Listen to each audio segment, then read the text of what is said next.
මම අනුහස් මිහි කතන්වස් YouTube channel එකට මගේ පුංචි යාළුවෝ සියලු දෙනාම අදත් සාදරයෙන් පිළිගන්නවා. ඔයාලා දන්නවානේ මගේ YouTube channel එකේ අධ්‍යාපනය සඳහාද පුංචි ඉඩක් ලබා දෙනවා කියලා.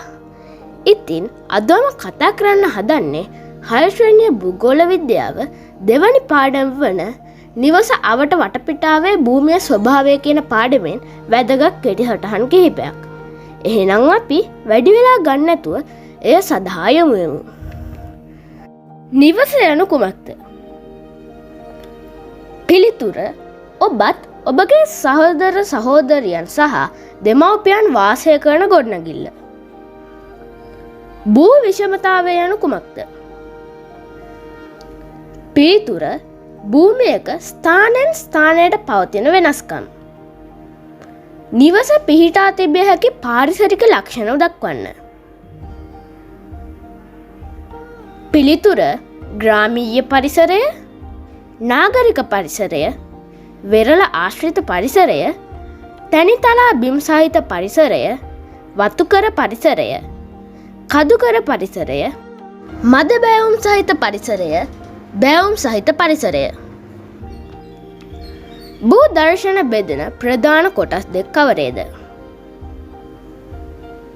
පිළිතුර මානුෂ භූදර්ශන. යම්කිසි භූමියක මිනිසා විසින් නිර්මාණය කරන ලද භූදර්ශන. භෞතික භූදර්ශන.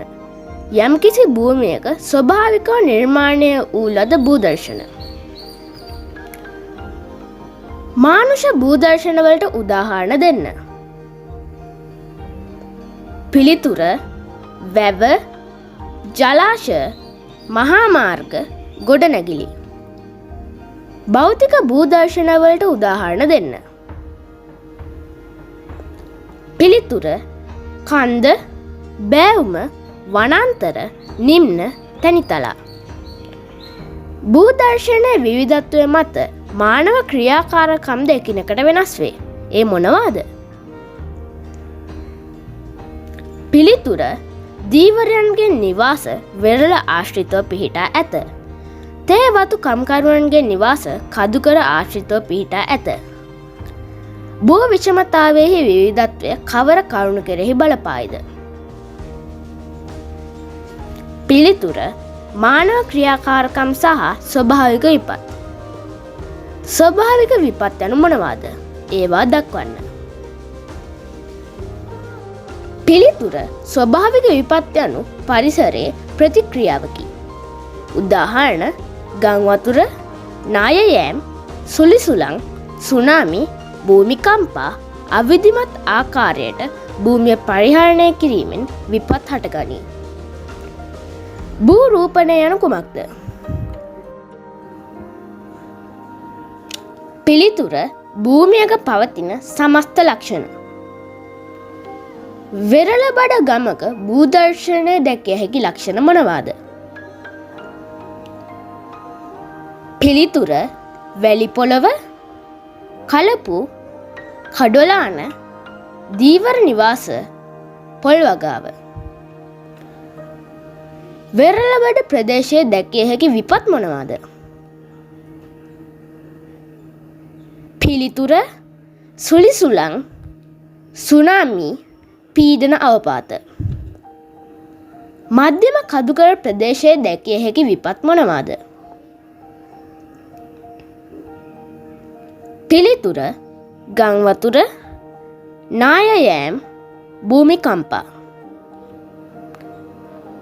දැන් අපි ශාක හා සත්ව විවිධත්වය කියන අනුමාතෘකාව ගැන සාකච්ඡා කරලා බලමු. ශාක වලින් ලැබෙන ප්‍රයෝජන මොනවාදයි දක්වන්න.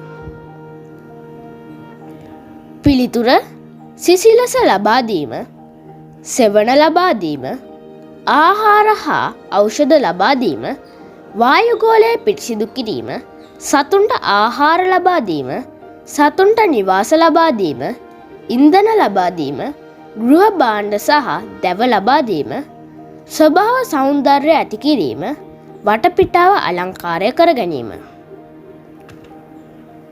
සතුන් මිනිසාට හිත කරවන අවස්ථා පැහැදිලි කරන්න. පිළිතුර ගමනාගමන කටයුතු වලට යොදා ගැනීම. උදාහරණ අශ්වයා, ගවයා, ඔටුවා. බර ඇදීමට යොදා ගැනීම අලියා සහ ගවයා. කිරි බිත්තර ලබා ගැනීම එළුවා, ගවයා, කුකුලා.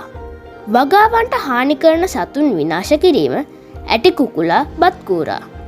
අපද්‍රව්‍ය කැබිලි කොට දි รา පත් වීමට උදව් වීම වේයා. පරිසරයට සෞන්දර්යයක් එක් කිරීම ගිරවා, මොනරා. කසල කා දැමීම කපුටා. සතුන් මගින් ශාක වැඩිවීමට ලැබෙන ප්‍රයෝජන මොනවාදයි දක්වන්න. පිළිතුර ශාකවල ඵල හට ගැනීමට අවශ්‍ය පරාගණය සිදු කිරීමට දායක වීම මීමැස්සා, සමනලයා. පස බුරුල් කිරීම හා සාරවත් කිරීමට උදව් වීම ගැඩවිලා. බීජ ව්‍යාප්තියට දායක වීම වවුලා. ශාකවල වැඩිවීමට අවශ්‍ය පොහොර ලබා දීම ගවයා, කුකුලා, එළුවා. සතුන් මගින් ශාකවලට සිදුවන අයහපත මොනවාදයි දක්වන්න.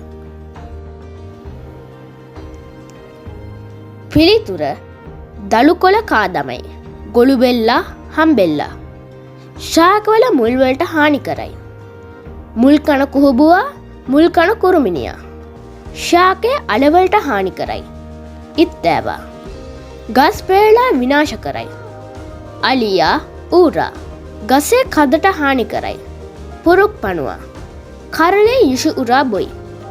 පුරුක් පණුවා. ඵලයේ යුෂ උරා බොයි. පිටිමකුණා.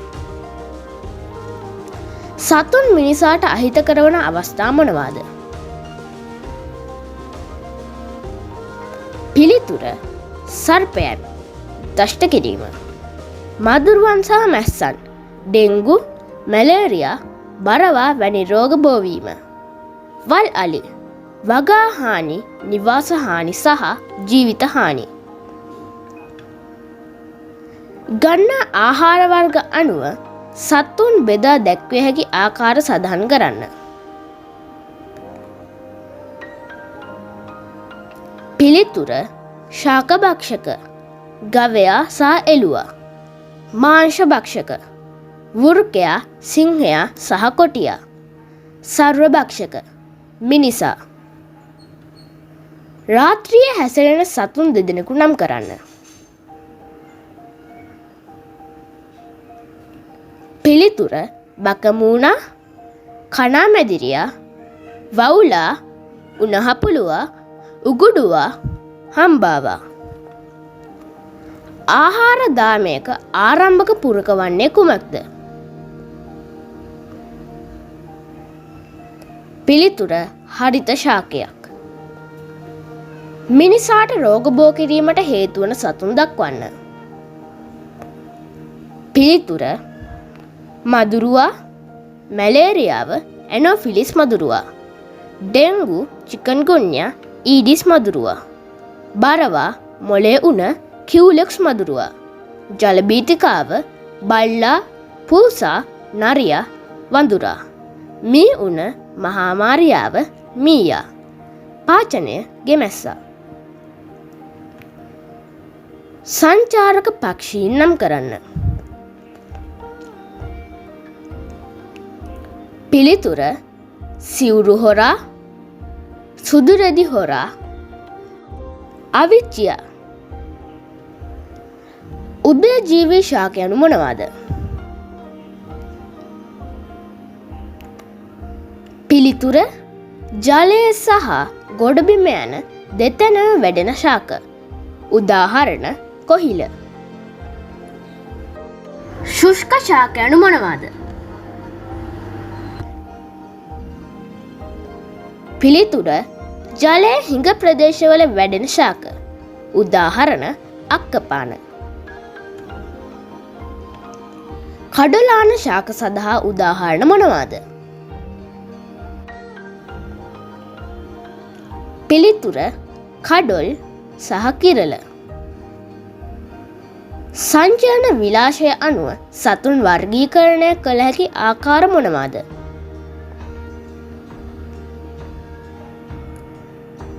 පිළිතුර පියෑබීම, පිහිනීම, ඇවිදීම සහ බඩගෑම.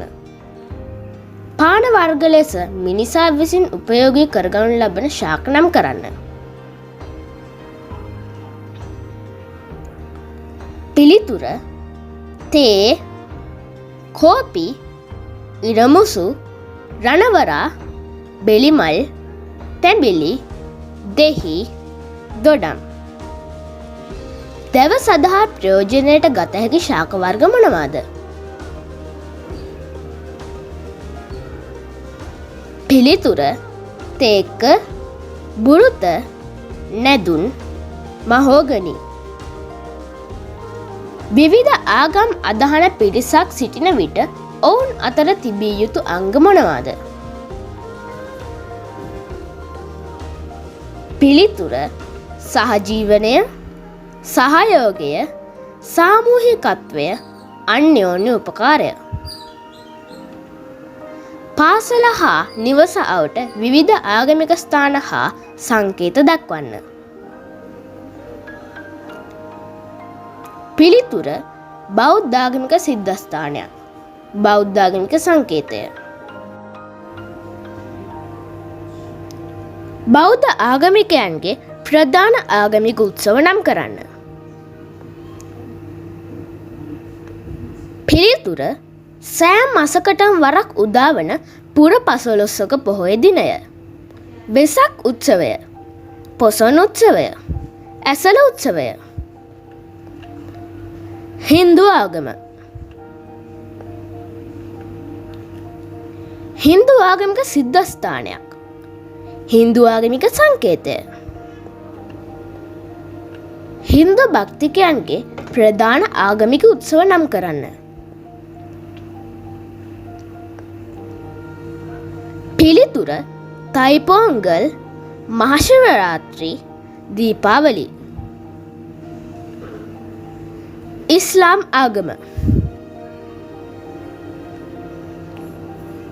ඉස්ලාම් ආගමික සිද්ධස්ථානයක්, ඉස්ලාම් ආගමික සංකේතය.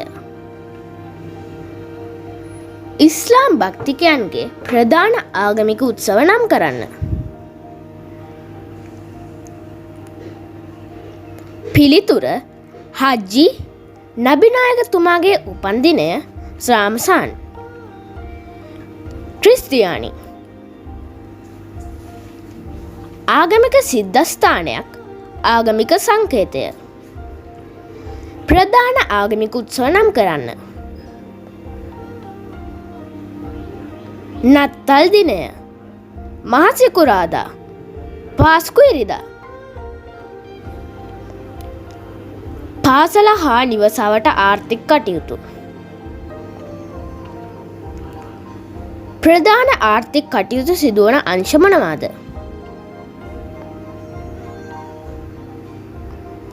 පිළිතුර කෘෂිකාර්මික කටයුතු, කාර්මික සේවා, සේවා. කෘෂිකාර්මික කටයුතු. ශ්‍රී ලංකාවේ ආර්ථිකයේ වැදගත්ම තැනක් කෘෂි කර්මාන්තයට හිමිවේ. රටේ ආදායමෙන් වැඩි කොටසක් කෘෂි කර්මාන්තය ආශ්‍රයෙන් ලැබේ. ශ්‍රී ලංකාවේ ජනසංඛ්‍යාවෙන් ඉහළ ප්‍රතිශතයක් කෘෂි අංශය නිෂ්පාදනවල නිෂ්පාදන කටයුතුවල නිරත වේ. කෘෂි අංශයේ ප්‍රධාන කොටස් නම් කරන්න. පිළිතුර භෝග වගාව, සත්ත්ව පාලනය, දීවර කර්මාන්තය. භූමිය ස්වභාවය අනුව වගා කරන භෝග වර්ග දක්වන්න.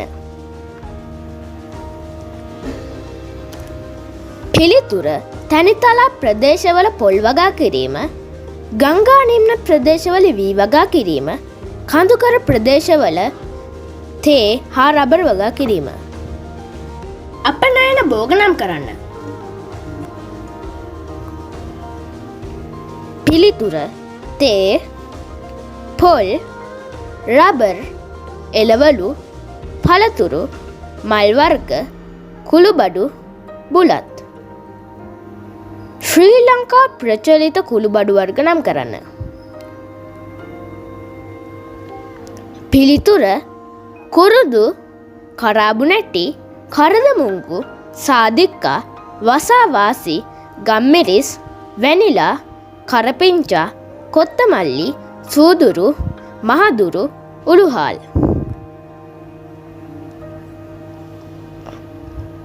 ප්‍රධාන සත්ව නිෂ්පාදන නම් කරන්න.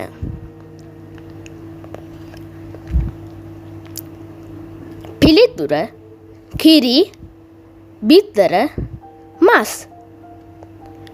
ශ්‍රී ලංකාවේ සත්ව නිෂ්පාදනයේ ඇති වැදගත්කම් පහදන්න.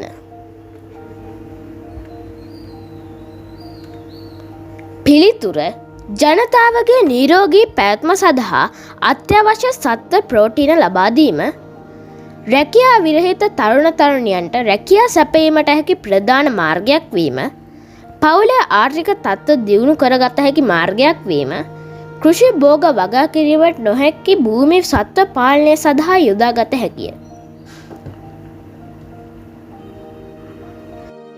ශ්‍රී ලංකාවේ ධීවර කර්මාන්තයට හිතකර සාධක දක්වන්න.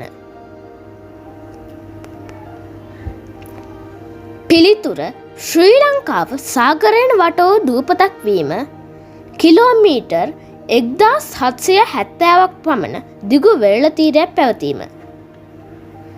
ධීවර කර්මාන්තය ප්‍රධාන ප්‍රභේද මොනවාද? පිළිතුර කරදිය ධීවර කර්මාන්තය, මිරිදිය ධීවර කර්මාන්තය, කිවුල්දිය ධීවර කර්මාන්තය. කරදිය ධීවර කර්මාන්තය සැකවින් පහදන්න. කරදිය ධීවර කර්මාන්තය ශ්‍රී ලංකාවේ කොරල්පර හා ගල්පාර ආශ්‍රිතව ගැඹුරු මුහුදේ සිදු කරේ. උදාහරණ කකුළුවා, ඉස්සා, පොකිරිස්සා, හුරුල්ලා, සාලයා, පරවා. නොගැඹුරු මුහුදේ සිටුවන ලද රිටි මත සිටි බිලී පිත්තෙන් මසුන් ඇල්ලීම හෙවත් රිටිපන්න ක්‍රමය බහුලව දකින්න ලැබෙන්නේ කුමන ප්‍රදේශවලද? දකුණු පළාතේ අහංගම හා මිරිස්ස ආශ්‍රිතව පවතී. මිරිදිය ධීවර කර්මාන්තය සැකවින් පහදන්න.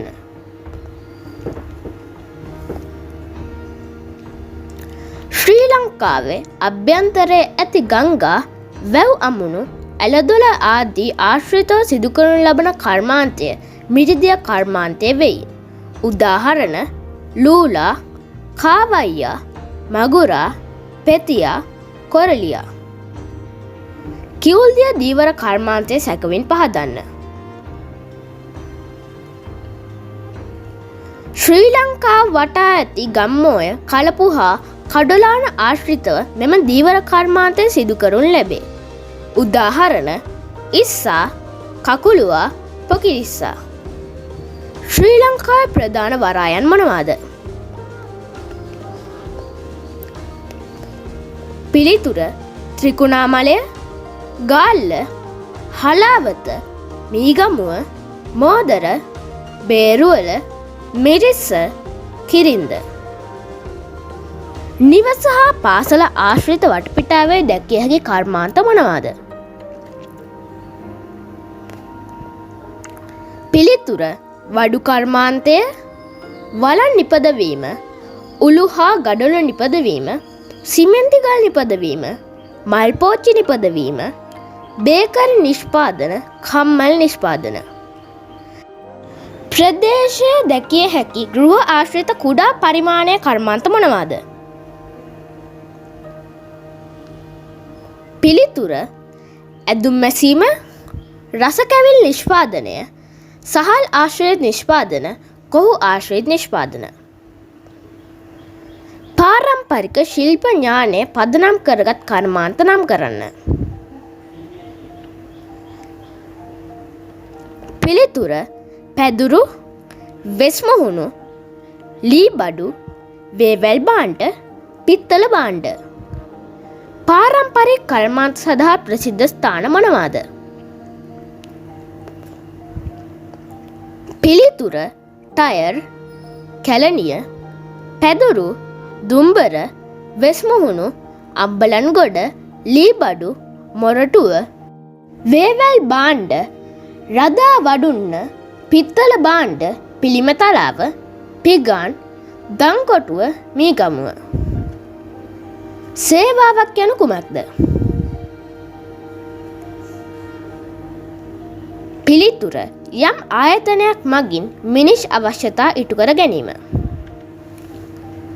රට තුළ ව්‍යාප්ත සේවා කිහිපයක් නම් කරන්න. පිළිතුර සෞඛ්‍ය, බැංකු, තැපැල්, ප්‍රවාහන, අධ්‍යාපන, රක්ෂණ, වෙළදාම, සංචාරක. ශ්‍රී ලංකාවේ නොමිලේ ලබාගත හැකි සේවා මොනවාද? සෞඛ්‍ය සහ අධ්‍යාපන සේවා. හරි යාළුවනේ, අපි 6 ශ්‍රේණියේ භූගෝල විද්‍යාව දෙවනි පාඩම සාකච්ඡා කරලා අවසන්. මං හිතනවා මොකක් හරි දෙයක් ඔයාලට මේ පාඩමේ ඉගෙන ලැබිලා ඇති කියලා. ඒ වගේ දෙයක් ලැබුණා නම් මගේ YouTube channel එක subscribe කරන්නත්, ඔයාගේ යාළුවෙක්ට මේ වීඩියෝ share කරන්නත් අමතක කරන්න එපා. මෙතෙක් වේලා මා සමග රැඳී සිටියට ස්තුතියි. නැවතත් මෙවැනි වීඩියෝකින් හමු වෙමු.